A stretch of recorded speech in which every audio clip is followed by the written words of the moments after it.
इस वीडियो में मैं आपको बिजनेस मैथ यानी कि जो बीएमटी है, ठीक है, जैसा आप यहाँ पे देख पा रहे हैं सब्जेक्ट बीएमटी है ना, ठीक है। और ये झारखंड बोर्ड का है, ठीक है, मॉडल क्वेश्चन पेपर, ठीक है। यानी कि जो जैक बोर्ड है उसके द्वारा जो मॉडल क्वेश्चन पेपर निकाला गया है 2023 के लिए बीएमटी सब्जेक्ट का, ठीक है। मैं उसके लिए यहाँ पे वीडियो बना रहा हूँ, ठीक है। और ये सब्जेक्टिव टाइप का एक क्वेश्चन इसके अंदर सारा है, ठीक है। इससे पहले जो एमसीक्यू बेस्ड था उसके लिए मैं वीडियो बना चुका था, ठीक है। और आज इस वीडियो में मैं सब्जेक्टिव का बनाऊंगा, ठीक है।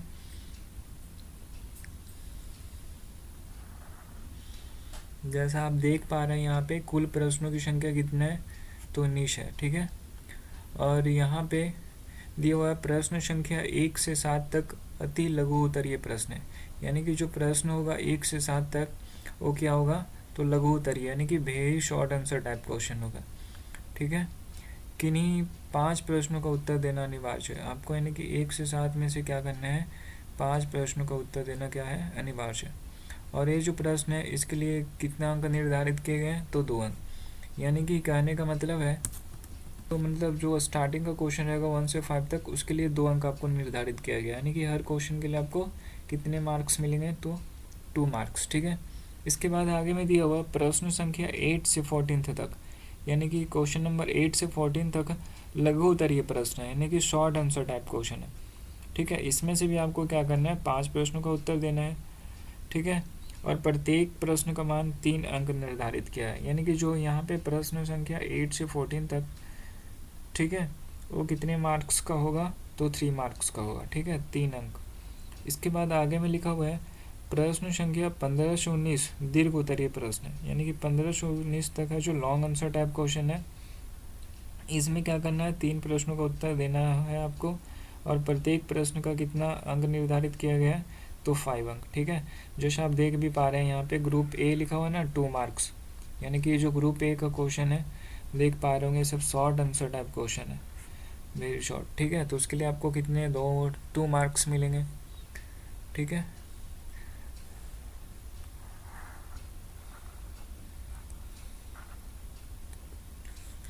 तो इसका मैं इसका मैं एक एक कर सारा क्वेश्चन को सोल्व कराने जा रहा हूँ इस वीडियो के अंदर, ठीक है। तो वीडियो को पूरा कंप्लीट एंड तक देखें, ठीक है। और बताना चाहूँगा यहाँ पे कुछ टेक्निकल इशू है, तो मैं यहाँ सिस्टम पे इसको सोल्व करने में मेरे को प्रॉब्लम हो रहा है, तो इस वजह से मैं इसको अलग कॉपी पे सोल्व करके दिखाता हूँ, ठीक है। तो यहाँ पे मॉडल जो क्वेश्चन पेपर है उसका यहाँ पे फर्स्ट क्वेश्चन यहाँ पे देखिए, ठीक है।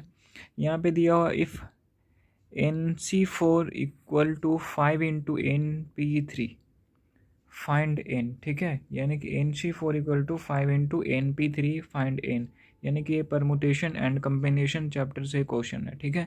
तो बिल्कुल सिंपल सा क्वेश्चन है। तो देखिए कैसे बनेगा, तो यहाँ पे क्या करेंगे, देखिए, तो NC4 है ना इक्वल टू 5 × NP3, ठीक है। अब यहाँ पे क्या करेंगे, C4 कॉम्बिनेशन होता है और यहाँ P4 परमुटेशन होता है, ठीक है।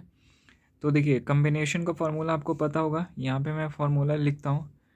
कम्बिनेशन का फॉर्मूला होता है n का factorial divide by n minus r का फैक्टोरियल और r का फैक्टोरियल। ये फार्मूला है कम्बिनेशन का,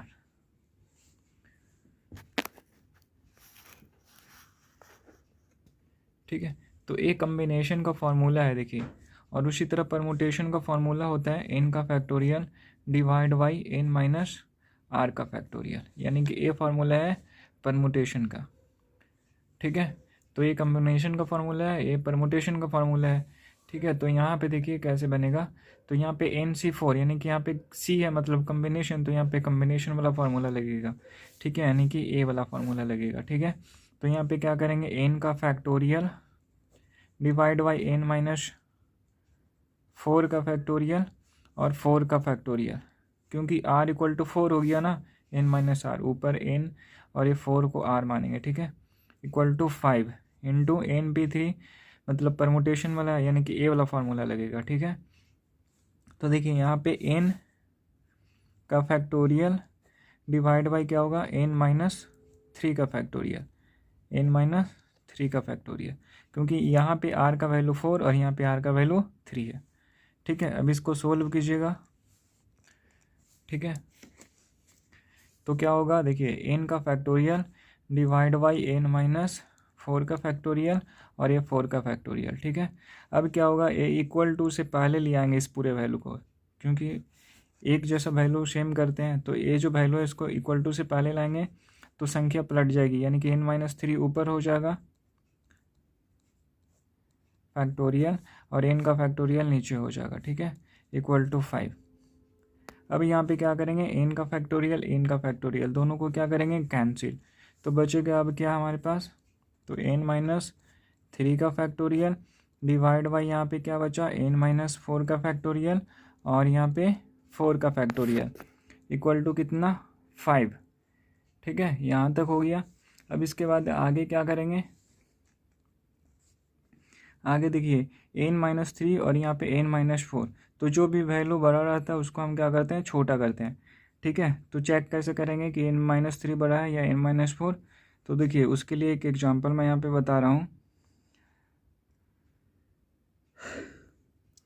तो n की जगह कोई भी वैल्यू ले लीजिए, मान लीजिए n इक्वल टू हम 10 एज्यूम कर लिए। ठीक है, तो यहाँ n-3 n-4 है, तो n-3 और n-4, तो n की जगह 10, तो 10-3 इक्वल टू 7, यहाँ पे n इक्वल टू 10 -4 है तो -4 करेंगे 6, तो 7 बड़ा है या फिर 6, तो 7 बड़ा है, तो इसको छोटा करना होगा। तो n-3 को हमको क्या करना होगा, छोटा करना होगा। तो कैसे छोटा करेंगे, तो उसमें एक और ज़्यादा माइनस करेंगे, यानी कि n-3 है ना, उसमें अब क्या करेंगे n-4 और लास्ट में फैक्टोरियल लगा के स्टॉप कर देंगे। और यहाँ पे नीचे में कितना है, n-4 का फैक्टोरियल, तो n-4 का फैक्टोरियल हो जाएगा इक्वल टू 5। अभी इसके आगे क्या करेंगे, देखिए n-4 से n-4 कैंसिल हो गया, तो अब बचा क्या, n-3 और यहाँ पे 4 का फैक्टोरियल इक्वल टू कितना हो गया, 5। अब यहाँ पे क्या करेंगे, ठीक है, अब यहाँ पे n-3 और ये जो 4 का फैक्टोरियल है, तो फैक्टोरियल को हम लिख सकते हैं ना, जैसे 4 का फैक्टोरियल है तो 4 × 3 × 2 × 1, उसी तरह 5 का फैक्टोरियल रहता तो 5 × 4 × 3 × 2 × 1। तो यहाँ पे जो 4 का फैक्टोरियल है इसको क्या करेंगे, 4 × 3 × 2 × 1 लिख देंगे और फैक्टोरियल का साइन को हटा देंगे। ठीक है, इक्वल टू 5। अब क्या हो जाएगा, तो अब हो जाएगा n-3 और ये सभी को मल्टीप्लाई कीजिए, 4 × 3 12, 12 × 2 24। ठीक है, तो इतना हो गया। अब इसको क्या करेंगे, तो n-3 और क्या करेंगे, इसको क्रॉस मल्टीप्लाई कर देते हैं, यानी कि 24 × 5। तो अब क्या हो जाएगा, n-3 इक्वल टू, अब ये दोनों को मल्टीप्लाई करेंगे तो कितना हो जाएगा, ठीक है, n-3 इक्वल टू, अब ये दोनों को मल्टीप्लाई कीजिए 24 × 5, तो ये हो जाएगा आपका 120। ठीक है, तो अब क्या हो जाएगा, n इक्वल टू 120 और ये -3 इधर आ जाएगा तो +3, यानी कि 120 + 3, तो n इक्वल टू कितना आ जाएगा, 123 और ये क्या आ गया आंसर। ठीक है, यानी कि फर्स्ट का आंसर 123 होगा। ठीक है,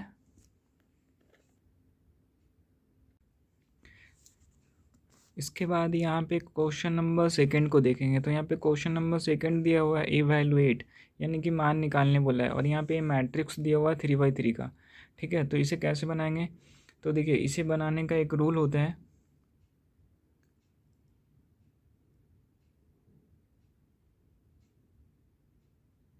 ठीक है, देखिए क्या करेंगे, सबसे पहले यहाँ पे 5 है ना, तो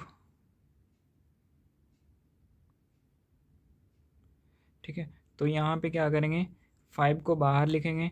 ठीक है, और 5 के सामने वाला रो और सामने वाला कॉलम को हम ढक देंगे और जो बचेगा उसको लिखेंगे। ठीक है, यानी कि जैसे देखिए ये 5 है तो 5 को बाहर किए, इसके बाद 2/2 का मैट्रिक्स बना देंगे। ठीक है, जैसे कि देखिए ये 5 को बाहर लिखें तो 5 के सामने ए वाला पूरा रो और ए कॉलम पूरा क्या हो जाएगा, हाइड हो जाएगा, तो बचेगा क्या, 3 9 2 8, तो यानी कि 3 यहाँ पे हो जाएगा, 9 यहाँ, 2 और 8 यहाँ हो जाएगा। ठीक है, उसी तरह फिर यहाँ पे 10 है ना, तो 10 को फिर बाहर में लिखेंगे और फिर यहाँ 2/2 का मैट्रिक्स बनाएंगे। कैसे, तो 10 के सामने यानी कि ए वाला रो और ए वाला कॉलम ढक जाएगा, ठीक है, यानी कि ए वाला ढक जाएगा और इसके सामने ए वाला ढक जाएगा, ए वाला ढक जाएगा, ठीक है। तो बचेगा क्या यहाँ पे 4 7 2 और 8, ठीक है। तो यहाँ पे हो जाएगा 4 7 2 और 8। उसी तरह यहाँ पे 8 है तो यहाँ पे 8 को बाहर करेंगे, ठीक है। और फिर क्या करेंगे 8 के सामने ए, यानी कि ए पूरा रो और ये पूरा कॉलम ढक जाएगा, तो बचेगा क्या 4 3 और 7 9, ठीक है। तो यहाँ पे 4 3 7 और 9 इसको बाहर लिखेंगे, ठीक है। और यहाँ पे प्लस का साइन बीच में लगा देंगे दोनों को, ठीक है। अब इसको सोल्व कीजिएगा तो क्या होगा, तो देखिए 5 और इसको क्रॉस मल्टीप्लाई करते हैं, यानी कि 3 इंटू 8, ठीक, 3 इंटू 8 कितना हो जाएगा 24। इसके बाद माइनस साइन लगाते हैं, अब इसको इससे मल्टीप्लाई करते हैं, यानी 9 इंटू 2 कितना हो जाएगा, तो 18 हो जाएगा, ठीक है। फिर उसके बाद यहाँ पे +10 है तो +10 लिख दीजिए। फिर इसको इससे कर मल्टीप्लाई कीजिएगा तो 4 इंटू 8 कितना हो जाएगा, तो ये 4 इंटू 8 कितना हो जाएगा 32, ठीक है। फिर माइनस का साइन लगाएंगे, फिर इसको इससे मल्टीप्लाई करेंगे, ठीक है, यानी कि 14। इसके बाद यहाँ पे +8 है तो +8 लगाएंगे, उसके बाद इसको इससे मल्टीप्लाई करेंगे, ठीक है। 9 इंटू 4 36, फिर माइनस साइन लगाएंगे और इसको इससे मल्टीप्लाई करेंगे, ठीक है, यानी 7 इंटू 3 कितना हो जाएगा 21, ठीक है। तो ए हो जाएगा। इसके बाद हम और क्या करेंगे, तो यहाँ पे 5, यहाँ पे 24 माइनस 18, तो ये कितना हो जाएगा 6 हो जाएगा ना, 6 हो जाएगा, ठीक है। फिर यहाँ पे प्लस कितना हो जाएगा 10 और 32 माइनस 14 करेंगे तो ये कितना हो जाएगा 18 हो जाएगा, ठीक है। और फिर यहाँ पे देखिए +8 है तो +8 और ये 36 माइनस 21 करेंगे तो ये कितना हो जाएगा, ये हो जाएगा आपका 15, तो यहाँ हो जाएगा 15, ठीक है। यहाँ पे देखिए एक छोटा सा और मिस्टेक हुआ है, ठीक है। मिस्टेक क्या हुआ है कि यहाँ पे जो साइन होता है ये प्लस का होता है, फिर माइनस होता है और फिर प्लस होता है, ठीक है, यानी कि यहाँ पे माइनस का साइन होगा, ठीक है। यहाँ पे मैं एक मिस्टेक किया, माइनस का होगा तो यहाँ पे भी क्या हो जाएगा माइनस का होगा, तो फिर यहाँ पे भी माइनस का हो जाएगा, ठीक है। अब आगे सोल्व कीजिए, तो यानी कि ये दोनों मल्टीप्लाई होगा आपस में, 6 इंटू 5 तो कितना हो जाएगा 30, फिर यहाँ पे माइनस 18 इंटू 10 कितना हो जाएगा 180, फिर यहाँ पे प्लस 15 इंटू 8 करेंगे तो कितना हो जाएगा 150, ठीक है। अब सारा को सोल्व कर दीजिए तो कितना हो जाएगा, तो ये प्लस में है और ये भी प्लस में है, ठीक है। तो 30 + 150 ये हो जाएगा 180, सॉरी ये 15 इंटू 8 करेंगे तो आ जाएगा 120 ना, 120 आ जाएगा, ठीक है। तो 120 + 30 ये कितना हो जाएगा 150 और ये -180, ठीक है। तो कितना हो जाएगा, अब ये दोनों को माइनस कीजिएगा तो -30, ठीक है। और ये क्या आ गया, आंसर आ गया, ठीक है। अब यहाँ पे क्वेश्चन नंबर 3 को देखेंगे, इंटीग्रेशन से क्वेश्चन है, समाकलन करने बोल रहा है, ठीक है, ठीक है, इंटीग्रेशन का क्वेश्चन है। तो यहाँ पे देखिए इसको कैसे सोल्व करते हैं, तो यहाँ पे क्या हो जाएगा, इसके जगह हम क्या लिखेंगे 1/25 - x², ठीक है। और ये जो dx है और dx लगाएंगे यहाँ पे, और फिर क्या करेंगे 1/, तो 5 + x और यहाँ पे 5 - x लिखेंगे, ठीक है, इंटू dx। इसको मान लेंगे हम इक्वेशन 1, इसको इक्वेशन 1 मान लेंगे, ठीक है। इसके बाद हम क्या करेंगे, अब क्या करेंगे, ये जो है 1/5 + x और 5 - x, ठीक है, इक्वल टू क्या हो जाएगा a/5 + x और फिर क्या हो जाएगा प्लस b/5 - x, ठीक है। अब इसको पूरे को सोल्व कीजिएगा तो क्या हो जाएगा, अब यहाँ पे एलसीएम ले लेंगे, ठीक है, दोनों का, तो क्या हो जाएगा 5 + x और 5 - x, ठीक है। फिर इसको सोल्व कीजिएगा तो क्या हो जाएगा a इंटू 5 + x तो है 5 - x यहाँ पे हो जाएगा, फिर प्लस यहाँ पे b है ना, तो यहाँ पे हो जाएगा b और 5 - x तो है, यानी कि यहाँ पे हो जाएगा 5 + एक्स। ठीक है, इतना हो गया। अब इसके आगे क्या होगा? ठीक है, तो चूँकि अब यहाँ पे होगा इसके आगे a इंटू 5 - x प्लस यहाँ पे क्या है b into 5 + x equal to 1। ठीक है, इसको मान लेंगे इक्वेशन 2। ठीक है, अब क्या करेंगे?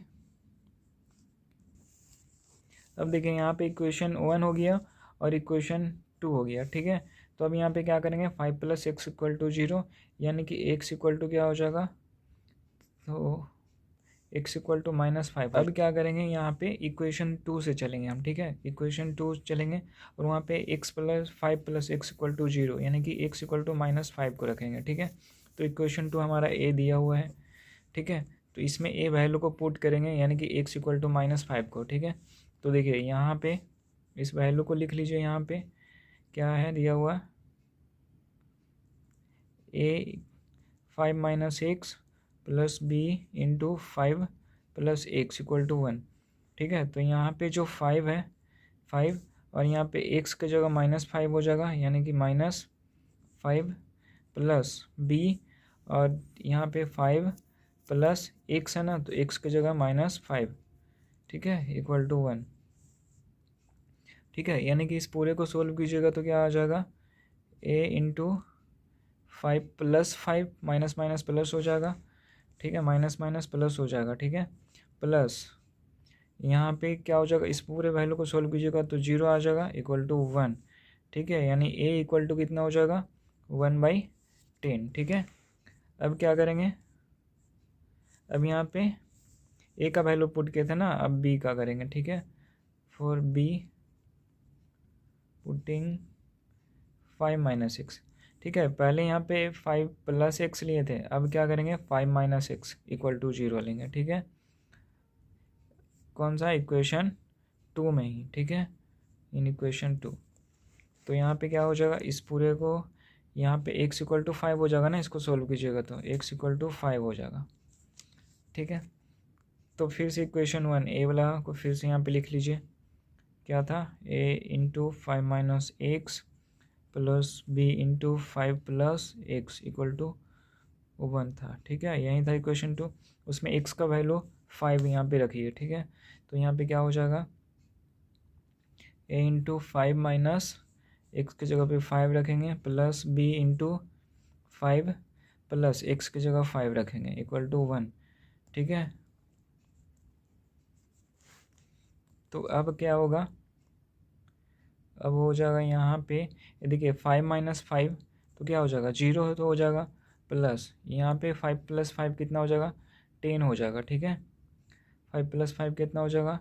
10 हो जाएगा इक्वल टू 1, या फिर क्या हो जाएगा? b equal to 1/10। ठीक है, इतना तक हो गया। अब हम यहाँ पे क्या करेंगे? फ्रॉम इक्वेशन 1 से चलेंगे। ठीक है, तो इंटीग्रेशन इक्वल टू क्या हो जाएगा यहाँ पे?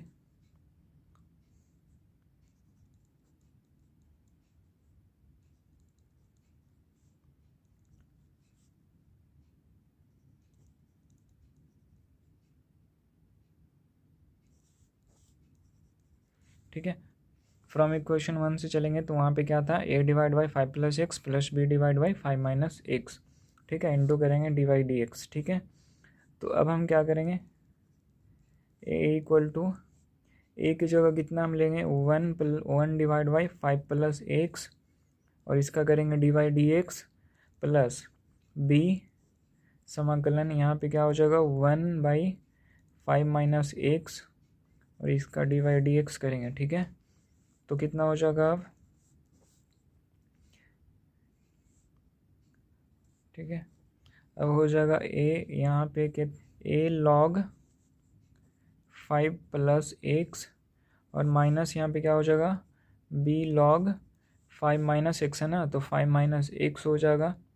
ठीक है, और प्लस c हो जाएगा। ठीक है, तो अब हम क्या करेंगे?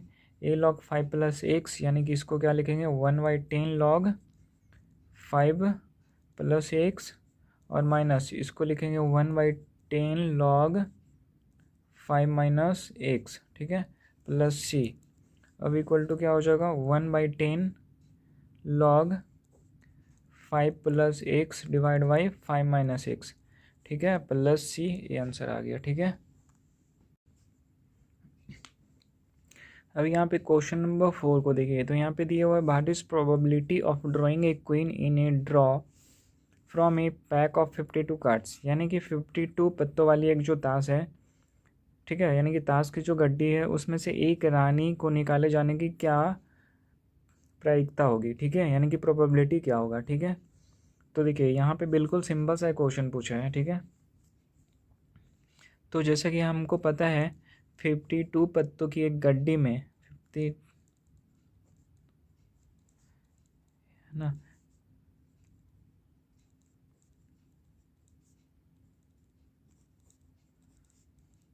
तो जैसे हमको पता है कि 52 पत्तों की एक गड्डी में रानी की जो संख्या होती है वो कितनी होती है, तो 4 होती है। ठीक है, तो उसमें से चूँकि क्या करना है, हमको एक रानी को निकालना है ना, तो एक रानी के खींचे जाने की संभावना, एक रानी के खींचे जाने की संभावना, यानी कि प्रोबेबिलिटी क्या होगा, तो 4 बाई क्या होगा, 4/52 हो जाएगा। ठीक है, यानी कि 4/52, इसको अगर कैंसिल करेंगे तो 1/13 आ जाएगा। तो यानी कि प्रोबेबिलिटी क्या है, तो 1/13। ठीक है, अब इसके बाद क्वेश्चन नंबर 5 यहाँ पे दिया हुआ है the marks obtain by a student in English, mathematics and economics are 75, 92 and 49, find its average score. तो ये तो सिंपल सा क्वेश्चन बोला गया है कि ये तो सिंपल क्वेश्चन है, पूछा गया है कि एक छात्र द्वारा अंग्रेजी, गणित एवं अर्थशास्त्र में क्रमशः कितने कितने मार्क्स ऑब्टेन हुए हैं, तो 75, 92 एंड 49। तो यहाँ पे औसत प्राप्तांक निकालने बोला है। ठीक है, यानी कि एवरेज स्कोर क्या होगा, तो सिंपल है, सभी को ऐड कीजिए। ठीक है, और 3 से डिवाइड कीजिए, क्योंकि यहाँ पे 1 2 3 है ना, तो सभी को ऐड कर 3 से डिवाइड कर दीजिए। ठीक है, तो जो आएगा वही आंसर आ जाएगा, यानी कि 73 इसका आंसर है। ठीक है, अब यहाँ पे आगे देखेंगे क्वेश्चन नंबर 7 को। तो यहाँ पे दिया हुआ इफ़ ए इक्वल टू इतना, बी इक्वल टू इतना, then find A union B. इसको यूनियन पढ़ते हैं। ठीक है, एक जो क्वेश्चन है सेट थ्योरी का क्वेश्चन है। ठीक है, सेट थ्योरी का क्वेश्चन है, ए यूनियन बी पूछा है। ठीक है, तो ए यूनियन बी यहाँ पे क्या हो जाएगा, यूनियन का मतलब होता है सभी, जो यूनियन होता है, यूनियन का मतलब होता है सभी, ऑल। ठीक है, तो यानी कि जो इस सेट के अंदर और जो इस सेट के अंदर हो है, यानी कि टोटल सभी उसमें से आ जाएगा इस ए यूनियन बी के अंदर। ठीक है, तो यहाँ पे दोनों जगह जो है इसको इस सेट के अंदर लिख दीजिए, यानी कि 3, और यहाँ पे 3 के बाद 5 है तो 5 हो जाएगा, फिर ये 6 है तो 6 भी हो जाएगा, फिर 7 है तो 7, फिर 8 यहाँ पे है तो 8 भी हो जाएगा, 9, और यहाँ पे 10 है तो 10 हो जाएगा। ठीक है, यानी कि जितना ए दोनों सेट के अंदर था वो इस सेट के अंदर आ गया। ठीक है, ए आंसर आ गया। अब यहाँ पे देखिए क्वेश्चन नंबर 8 को। तो यहाँ पे क्वेश्चन नंबर 8 दिया हुआ है। अब देखिए यहाँ पे क्वेश्चन नंबर 8 को। तो यहाँ पे दिया हुआ if 8 and 25th term of an AP are 15 and 49, then find the first term and common difference। यानी कि आपको first term and common difference निकालना है। ठीक है, समांतर श्रेणी का 8वां और 25वां पद क्रमशः 15 और 49 है, तो क्या करना है, पहला पद और पदांतर ज्ञात करना है। ठीक है, पहला पद और पदांतर, यानी कि पहला पद यानी कि फर्स्ट टर्म, यानी कि ए इक्वल टू क्वेश्चन मार्क है, और साथ में पदांतर यानी कि डिफरेंस। ठीक है, डिफरेंस यानी कि डी, ये दोनों क्वेश्चन मार्क दोनों निकाल के दिखाना है। ठीक है, तो देखिए कैसे क्वेश्चन कैसे बनता है फिर। ठीक है, तो यहाँ पे बोला 8 टर्म और 25th टर्म बोला है ना, तो यानी कि T8 इक्वल टू कितना हो जाएगा, 15, और यहाँ पे 25th टर्म कितना है, 49। ठीक है, तो यहाँ पे T25 इक्वल टू कितना हो जाएगा, 49। अब T8 इक्वल टू 15 हो गया, तो इसको क्या करेंगे हम, A प्लस 7D लिखेंगे ना, इक्वल टू 15। T8 का मतलब A और 8 में कम यानी 7D हो जाएगा। उसी तरह T25 को हम लिखेंगे A प्लस 24D, है ना, इक्वल टू 49। इसको हम मान लेंगे इक्वेशन 2। अब क्या करेंगे, फ्रॉम इक्वेशन 1 एंड 2 ठीक है। इक्वेशन 2 एंड 1 कर देते हैं, ठीक है। 2 एंड 1, तो पहले 2 वाला लिखिए यहाँ पे 2। इक्वेशन नंबर 2 क्या है, a plus 24d equal to 49, ठीक है। इक्वेशन 2, इक्वेशन 1 अब लिखिए a plus 7d equal to 15, ये है इक्वेशन 1, ठीक है। तो दोनों को क्या कीजिए डिवाइड, तो यहाँ पे साइन चेंज हो जाएगा, माइनस, ए बी माइनस, तो प्लस माइनस कैंसिल हो गया। 24 में से माइनस हुआ 7, तो कितना आएगा यहाँ पे, ये आएगा 17th डी इक्वल टू, ए दोनों को माइनस कीजिएगा तो 34 आ जाएगा, ठीक है।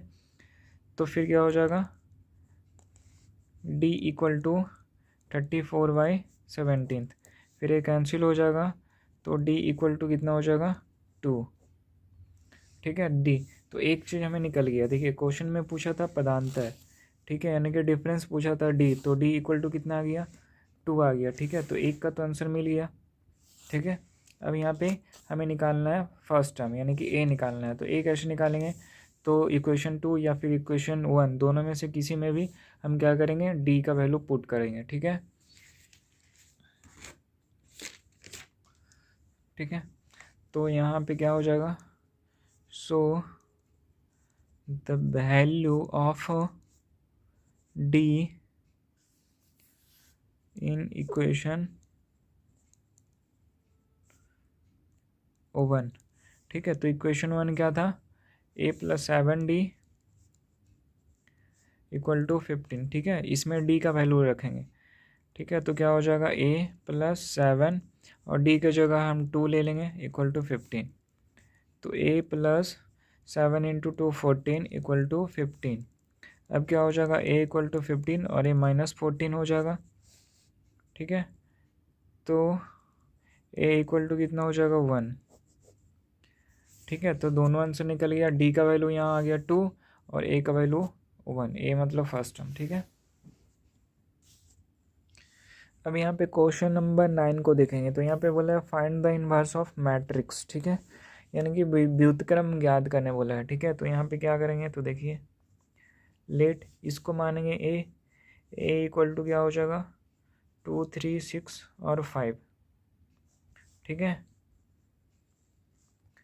तो अब क्या हो जाएगा 2 इंटू 5, दोनों को मल्टीप्लाई कीजिए तो 10, फिर माइनस 3 इंटू 6 कितना हो जाएगा 18, ठीक है। तो 10 माइनस 18 कितना हो जाएगा -8, इसको हम क्या करेंगे 1/8 भी लिख सकते हैं ना, ठीक है। अब क्या करेंगे, नाउ अब b इक्वल टू क्या हो जाएगा, b इक्वल टू इस, अगर a इक्वल टू इतना हो गया तो b इक्वल टू क्या हो जाएगा, तो ये हो जाएगा 5, फिर क्या हो जाएगा -5 हो जाएगा, और यहाँ पे क्या हो जाएगा -6, और यहाँ पे हो जाएगा -3 और 2, ठीक है। b इक्वल टू इतना हो जाएगा, फिर इसका क्या करेंगे एडजॉइंटमेंट ऑफ a निकालेंगे, ठीक है। तो ये क्या हो जाएगा b डैश, तो b डैश अब कर लीजिए, यानी कि इसका अपोजिट, रो को कॉलम, कॉलम को रो, तो 5 और -3 यहाँ आ जाएगा, और ये -6 और ये 2 यहाँ हो जाएगा, ठीक है। b डैश मतलब इसका अपोजिट, तो अपोजिट कर दिए। इसके बाद हम क्या करेंगे,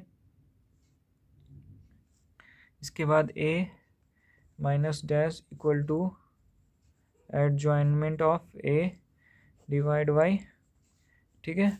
अब यहाँ पे क्या हो जाएगा एडजॉइंटमेंट ऑफ a, यहाँ पे निकला है ना a, तो इस a लिखेंगे 5 -3 -6 और 2। अब यहाँ पे इसका वैल्यू कहाँ है, देखिए इसका वैल्यू ये है ना -8 या फिर 1/8, दोनों में से कुछ भी लिख दीजिए, तो -1/8 लिखें, ठीक है। अब इस पूरे वैल्यू को सोल्व कीजिए यहाँ पे, तो क्या आएगा, ये आ जाएगा आपका 1/8 और 5 -3 -6 और 2, यानी ये आ जाएगा आपका 5/8 हो जाएगा ना, और माइनस हो जाएगा, फिर यहाँ क्या हो जाएगा 3/, ये माइनस है तो प्लस हो जाएगा, यानी +3/8, फिर यहाँ पे -6 है और यहाँ 1/8, तो ये क्या हो जाएगा, ये हो जाएगा आपका 6/8, और ये माइनस हो जाएगा, सॉरी ये माइनस है ना, 6 तो ऑलरेडी पहले से माइनस है, तो ये हो जाएगा प्लस, ठीक है। इसके बाद यहाँ पे क्या है 2, तो यहाँ हो जाएगा -2/8, ठीक है। फिर इसको और सोल्व कर सकते हैं, तो 5/8 -5/8 और 3/8 ये दोनों कैंसिल होगा, तो ये हो जाएगा +3/4, और ये भी कैंसिल होगा तो ये हो जाएगा -1/4। इससे आगे सोल्व नहीं होगा, यानी कि आंसर हो गया, ठीक है। अभी यहाँ पे क्वेश्चन नंबर 10 को देखेंगे, तो यहाँ पे बोला गया in a group of 520 person, 360 can speak only Hindi and 130 speak only English, ठीक है। मतलब कि 520 व्यक्तियों के एक समूह है जिसमें से 360 केवल हिंदी तथा 130 केवल अंग्रेजी बोल सकते हैं। कितने व्यक्ति हिंदी और अंग्रेजी दोनों बोल सकते हैं, यानी कि how many person can speak both Hindi and English. तो ये भी सिंपल सा ही क्वेश्चन है। तो देखिए, सबसे पहले इसमें दो टाइप्स के लैंग्वेज बोलने वाले लोग हैं, एक हिंदी और एक इंग्लिश, ठीक है। तो हिंदी जो बोलते हैं उनके लिए हम एच मान लेते हैं, ठीक है, फॉर हिंदी स्पीकिंग, ठीक है। जो यानी कि हिंदी बोलते हैं उनको हम मान लेते हैं एच, ठीक है। और अगर जो इंग्लिश बोलते हैं, ठीक है, उनको हम मान लेते हैं ई, ठीक है। अब हम क्या करेंगे, ग्रुप है कितने का, 520 का, ठीक है। तो ये सेट थ्योरी का क्वेश्चन है। अगर आपने सेट थ्योरी नहीं पढ़ा होगा तो हमारे प्लेलिस्ट में सर्च कीजिएगा सेट थ्योरी, वहाँ पे आपका काफ़ी सारा वीडियो मिल जाएगा, ठीक है। तो देखिए यहाँ पे क्या होगा, ये दोनों बोलने वाले की संख्या कितना है, 520, ठीक है। तो क्या हो जाएगा, एन एच यूनियन ई, ठीक है, कितना हो जाएगा, 520। यूनियन मतलब सभी, यानी कि जो दोनों टाइप के लोग हैं, हिंदी इंग्लिश बोलने वाले, ठीक है। तो वैसे लोगों की संख्या कितना है, तो 520, ठीक है। अब इसके आगे क्या है, और इसका सेट थ्योरी का इसके बाद फार्मूला देखिए। तो इसका फार्मूला क्या होता है, फार्मूला इसका है एन ए बी होता है, लेकिन ए बी की जगह हम एच ही मान लिए क्योंकि इससे आसान होगा, क्योंकि एच फॉर हिंदी और ई फॉर इंग्लिश, ठीक है। तो यहाँ पे हो जाएगा H union E equal to क्या हो जाएगा, एन एच, फिर प्लस होगा एन ई, और माइनस हो जाएगा एन एच, और ए इंटरसेक्शन जो नीचे की ओर आता है, ठीक है, उसको इंटरसेक्शन बोलते हैं। तो एच इंटरसेक्शन ई हो जाएगा, ठीक है। ये हो गया क्या, तो फार्मूला हो गया है, ठीक है।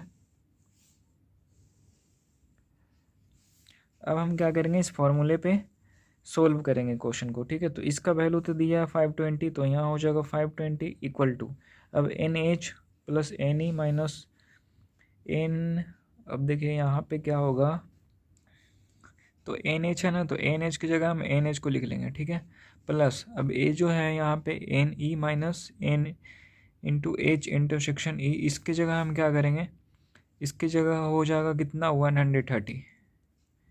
130 क्यों आया, क्योंकि देखिए यहाँ पे हिंदी कितने लोग बोलते हैं, 360, यानी कि हिंदी बोलते हैं 360, और इंग्लिश कितने बोलते हैं, 120।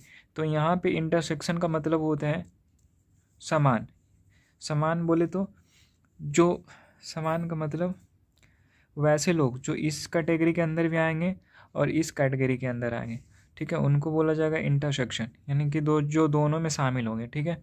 तो वैसे लोगों की संख्या तो 130 ही होगी ना, ठीक है, क्योंकि इंग्लिश तो लिमिट है 130 और हिंदी 360 है, यानी हिंदी ज़्यादा लोग बोलते हैं और English come.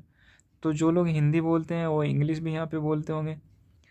N H equal to 520 और -130, ठीक है, यानी ये हो जाएगा 390,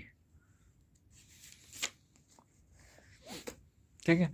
तो 390 आ जाएगा, यानी कि हिंदी बोलने वाले की संख्या।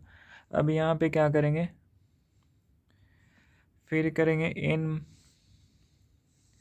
फिर हो जाएगा N H minus N into H intersection E, ठीक है।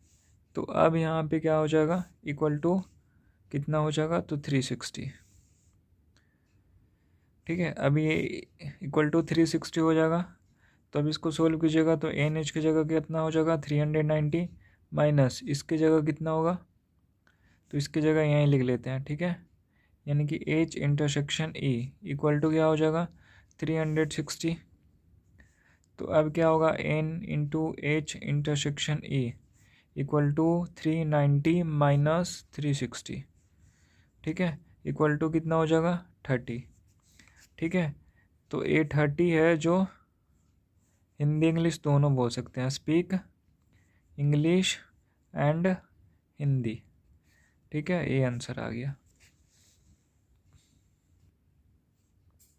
अब यहाँ पे क्वेश्चन नंबर 12 को देखेंगे तो यहाँ पे मान निकालने बोला है, यानी कि इवैल्यूएट, ठीक है। तो देखिए कैसे बनता है, इंटीग्रेशन का एक क्वेश्चन है।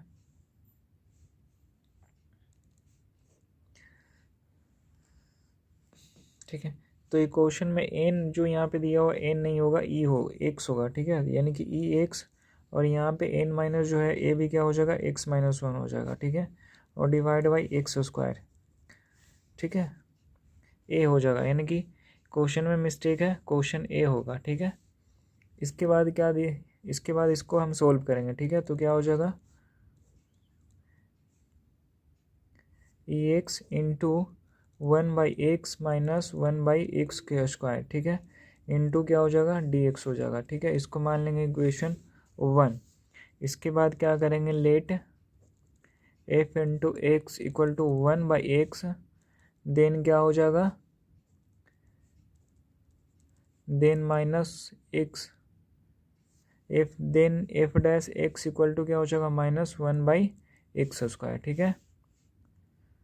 इसके बाद क्या करेंगे, इक्वेशन 1 से चलेंगे, ठीक है, यानी कि सो फॉर इक्वेशन 1, यहाँ पे इंटीग्रेशन इक्वल टू क्या हो जाएगा, ई पावर में एक्स हो जाएगा, और ये हो जाएगा F into x plus F dash x, ठीक है। अब ये सब का डी एक्स करेंगे, तो ये क्या हो जाएगा, ई एक्स और F into x plus c, ठीक है। तो इसके बाद क्या हो जाएगा, ई एक्स इंटू, इसकी जगह क्या करेंगे, 1/x प्लस सी हो जाएगा, इस पूरे को सोल्व करेंगे तो, ठीक है। तो इसके बाद क्या हो जाएगा, e x divide by x plus c, ठीक है, ये आंसर आ गया। अब यहाँ पे मॉडल क्वेश्चन पेपर का क्वेश्चन नंबर 13 को देखेंगे, ठीक है। तो यहाँ पे दिया हुआ ए पर्सन, ठीक है, यहाँ पे मॉडल क्वेश्चन पेपर का क्वेश्चन नंबर 13 को देखेंगे, तो यहाँ पे दिया हुआ है, a person is known to hit the target in 3 out of 4 shot, ठीक है। Where is an another person is known to hit 2 out of 3 shots, find the probability of the target being hits at all when they together, है ना, यानी कि when they both try, ठीक है। मतलब क्या है कि एक व्यक्ति 4 में से 3 निशाने सही लगाता है, ठीक है, 4 में से वो क्या करता है, 3 बिल्कुल एक्यूरेट यानी कि सही निशान लगाता है, और दूसरा व्यक्ति है वो क्या करता है, 3 में से 2 निशाना सही लगाते हैं। यदि दोनों ही व्यक्ति एक साथ ट्राई करें यानी कि प्रयत्न करें, तो लक्ष्य के भेदने की जो प्रायिकता होगी यानी कि प्रोबेबिलिटी होगी वो क्या होगी, ठीक है। प्रोबेबिलिटी चैप्टर से क्वेश्चन है, तो देखिए सिंपल सा है, तो इसमें हम क्या करेंगे, लिखेंगे दे, तो यहाँ पे लिखेंगे हम, ठीक है। तो देखिए कैसे बनता है, तो यहाँ पे हम क्या करेंगे, the probability that first person hits the target, ठीक है, यानी कि फर्स्ट पर्सन जो टारगेट को हिट करेगा उसका प्रोबेबिलिटी क्या हो जाएगा, तो डैट मीन्स क्या होगा, पी प्रोबेबिलिटी है फर्स्ट पर्सन को, यानी कि फर्स्ट पर्सन का नाम ए लिख दिया, ठीक है, तो उसका प्रोबेबिलिटी क्या है, तो देखिए 4 में से 3 निशाने और सही लगाते हैं, ठीक है, यानी कि ये हो जाएगा 3/4, ठीक है। इसके बाद आगे सेकंड व्यक्ति क्या करते हैं, तो the probability that second person, ठीक है, यहाँ पे सेकंड पर्सन हो जाएगा, ये क्या हो जाएगा, हिट द टारगेट, ठीक है, डैट मीन्स क्या हो जाएगा, पी सेकंड पर्सन के लिए हम यहाँ पे बी यूज कर लिए, ठीक है, इक्वल टू, तो देखिए सेकंड पर्सन है जो 3 में से 2 निशाना सही लगाते हैं, ठीक है, 3 में से 2 निशाना सही लगाते हैं, तो यहाँ पे क्या हो जाएगा, 2/3, ठीक है। अब आगे हम क्या करेंगे, तो आगे हम क्या करेंगे, the events are not mutually exclusive since both of them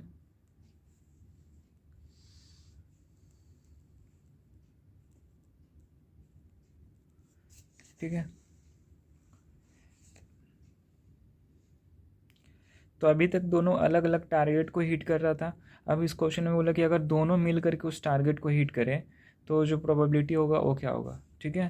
तो यानी हो जाएगा द प्रोबेबिलिटी डैट बोथ में हिट द टारगेट, ठीक है। डैट मीन्स क्या होगा, पी ए और बी, ए फर्स्ट पर्सन और बी सेकेंड पर्सन, ठीक है।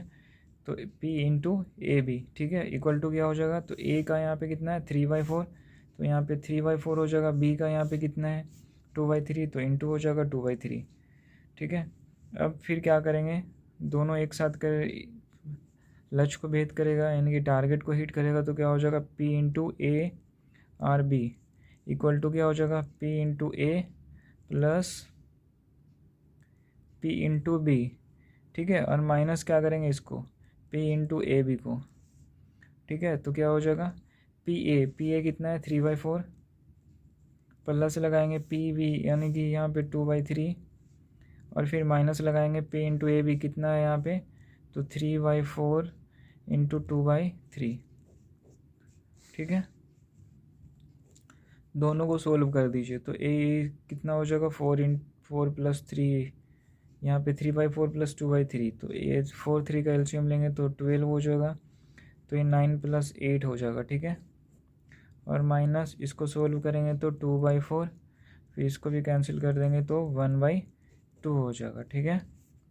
अब क्या हो जाएगा, इसको सोल्व कीजिएगा तो 9 + 8 17/12 माइनस 1/2, यानी फिर इसका एलसीएम लेंगे तो कितना हो जाएगा, ये हो जाएगा 12, तो ये हो जाएगा 17 माइनस 1, यानी कि 16 यहाँ पे 2 है ना, तो ये हो जाएगा 6, ठीक है। तो 17 माइनस 6 कितना हो जाएगा 11/12, ठीक है, ये आंसर आ गया। अभी यहाँ पे क्वेश्चन नंबर 14 को देखेंगे, तो यहाँ पे दिया हुआ है if arithmetic mean and geometric mean of two numbers are 10 and 8 respectively find its harmonic mean, यानी यदि दो संख्याओं का समांतर माध्य 10 है और उनका गुणोत्तर माध्य 8 है तो उनका हरात्मक माध्य निकालें, ठीक है, ठीक है। यानी कि समांतर माध्य दिया हुआ है कितना, तो 10, और गुणोत्तर माध्य कितना दिया हुआ 8, तो निकालना क्या है हरात्मक माध्य, यानी कि HM निकालना है, ठीक है।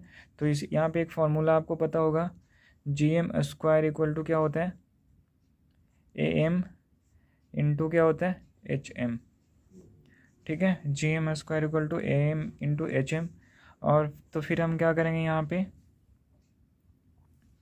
तो हमें निकालना तो HM है ना, तो HM इक्वल टू क्या हो जाएगा, तो HM इक्वल टू क्या हो जाएगा, तो GM² डिवाइड बाई क्या हो जाएगा AM हो जाएगा अर्थमेटिक मीन, ठीक है। तो अब हम क्या करेंगे, GM यहाँ पे कितना दिया हुआ क्वेश्चन के अंदर, GM देखिए AM है 10 और GM है कितना, ज्योमेट्रिक मीन कितना 8, तो यहाँ GM 8 है तो 8 का स्क्वायर हो जाएगा, और AM कितना दिया हुआ है 10, तो यहाँ पे क्या हो जाएगा 10। अब इसको सोल्व कीजिए तो 8 का स्क्वायर यानी कि 8 इंटू 8 64, और डिवाइड बाई कितना हो जाएगा 10। अब ये दोनों को कैंसिल अगर कीजिएगा तो 6.4 आएगा ना, ठीक है, और ये आंसर आ गया।